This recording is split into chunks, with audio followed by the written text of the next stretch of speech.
Hi, we're in session 4 in our series which looks at the human journey through the lens of the book of Genesis. You know, Genesis is great because it helps us to see ourselves from a bit of a distance.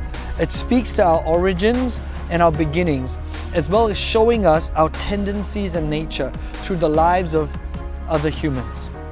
What's surprising is not how different these ancient humans are from us, but that they are so similar. Even though we have the internet, computers, global learning, it turns out at our very core, we still have jealousy, which sparks rage, like Cain and Abel. Or instead of, like Cain and Abel, they're a perfect example actually.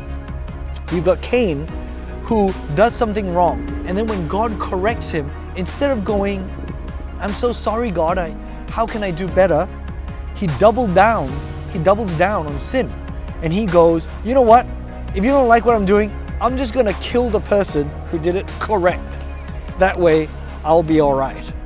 How much is that like us? Whenever we get caught in sin, have you not seen that we double down on the wrong thing instead of just repenting and turning around to God? In this episode, we see the desire of mankind to make a name for themselves. We're looking at the Tower of Babel, the last of the 4 epic primeval events in the book of Genesis. Now, surely in today's day and age of personal branding, selfies, YouTube, and big egos, we can relate to the need to make a name for ourselves. Humans, contrary to other animals, have this desire to do exploits just for fame and recognition and ego. I mean, entire industries exist and brands are around for no other functional reason other than to say, hey, look at me, look at me, look at me. The Tower of Babel is a little bit like that. It's actually a really brilliant narrative. If I could just give you a glimpse as to how well it's formed,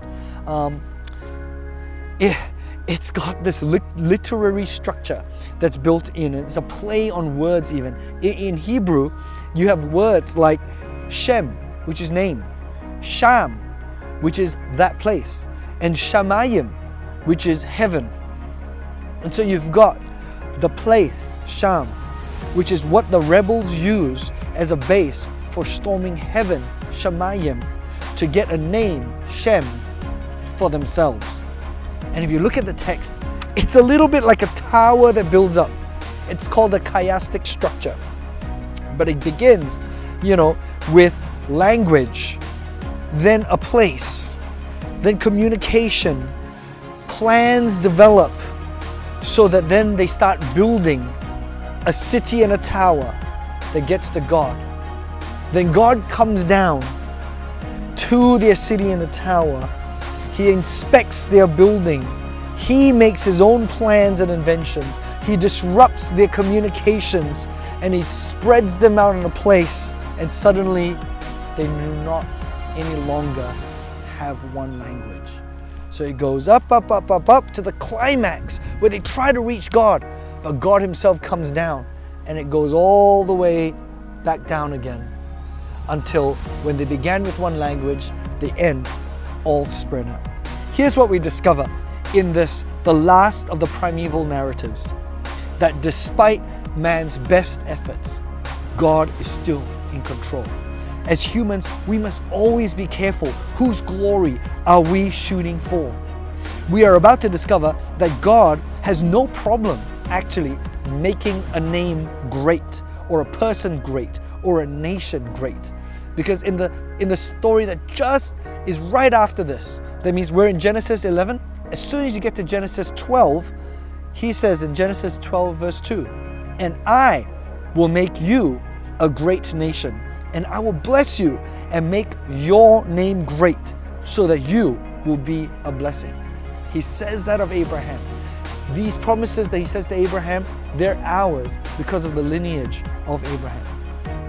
But here in the Tower of Babel, what happens is we make our name great for ourselves.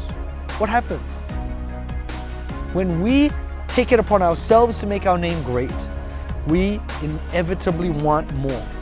But when God is the one who makes our name great, when we don't want it, but God gives it to us, we recognize that He is the one blessing us. He is the one making His name great, and His purposes, therefore, are what we want to fulfill. And His purposes are for the blessing of others and for His glory. All these things that have been intended for evil and for harm, God is going to use for good in the chapter that comes. You know, here in this story, the final one for Tower of Babel, we see man trying to do his own thing. And I hope that we will see pictures of ourselves in that story. That if we are just trying to do the human thing and make a name for ourselves, a glory for ourselves, that we would actually ultimately defeat the whole purpose of being blessed. We are not blessed so that we can become glorious in and of ourselves. We are blessed to be a blessing. And that's what we're about to discover as we enter Abraham after this session. But let's take some time today and look at the Tower of Babel and that pull in our life to make our own names great. God bless.